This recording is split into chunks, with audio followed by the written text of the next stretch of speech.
Look, NITI Aayog को समझने से पहले सबसे पहले जो वर्ड है नीति, उसको समझना बेसिक हो जाता है। क्योंकि जो नीति वर्ड है, एक तरह से अगर उसको हम संस्कृत के पर्सपेक्टिव से देखें तो उसका मतलब होता है एक तरह से पॉलिसी मेकिंग करना। लेकिन अगर हम प्रेजेंट टाइम में अगर हम बात करते हैं तो जो नीति आयोग बनाया गया है उसको टेक्नोलॉजी बेस पे बनाया गया है, जिसकी फुल फॉर्म होती है national institute for transforming India. यानी कि एक नेशनल इंस्टीट्यूट है जो कि एक तरह से इंडिया को हर एक फील्ड में ट्रांसफॉर्म करने की कोशिश करेगा। फॉर एग्जाम्पल, चाहे वो पॉलिटिकल चीज़ें हों या फिर सोशल चीज़ें हों या फिर टेक्नोलॉजी से बेस हों।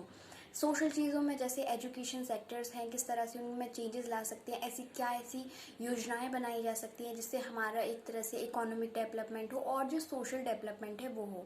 इकोनॉमिक डेवलपमेंट से मतलब होता है कि हमारी जीडीपी किस तरह से ग्रोथ करेगी, और सोशल डेवलपमेंट से मतलब होता है कि किस तरह से हम अपना जो एक तरह से जो सोशल जो सोसाइटी है उसको हम कैसे ग्रो कर सकते हैं, उसको कैसे डेवलप कर सकते हैं, चाहे फिर उनकी विचारधाराओं में हो, एजुकेशन पॉलिसी में हो, हेल्थ सिस्टम में हो, या फिर उनके स्टैंडर्ड ऑफ लिविंग से बेस क्यों ना हो।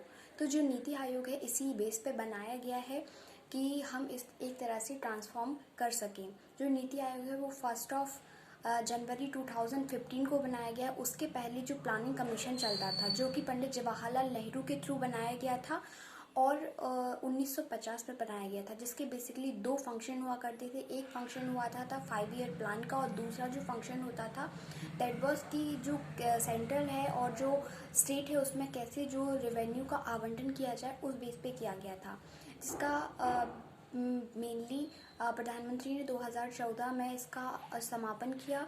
और 65 वर्ष से जो पद्धति चली आ रही थी उसके स्थान पर नीति आयोग का गठन किया, और उन्होंने इसको गठन करते हुए ये समझाया कि किस तरह से आवश्यकताओं को देखते हुए और बदलती हुई तकनीकों को देखते हुए हम जो नीति आयोग है उसको ला रहे हैं, जिससे जो मनुष्य की आकांक्षाएं हैं और जो मनुष्य की आगे की आवश्यकता है उनको बेहतर ढंग से किया जा सके।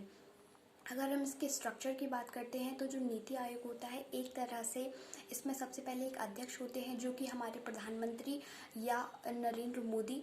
इसके बाद उपाध्यक्ष होते हैं। उपाध्यक्ष के नीचे जो होते हैं वो सीईओ होते हैं, चीफ एग्जीक्यूटिव ऑफिसर। इसमें चीफ एग्जीक्यूटिव ऑफिसर के बाद पदेन अध्यक्ष भी होते हैं।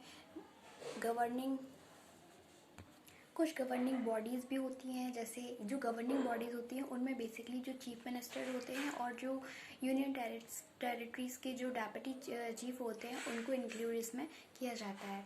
तो that's it for NITI Aayog, और इसके नेक्स्ट पार्ट में हम इनके जो वर्क होते हैं उनको समझने की कोशिश करेंगे। Thank you so much.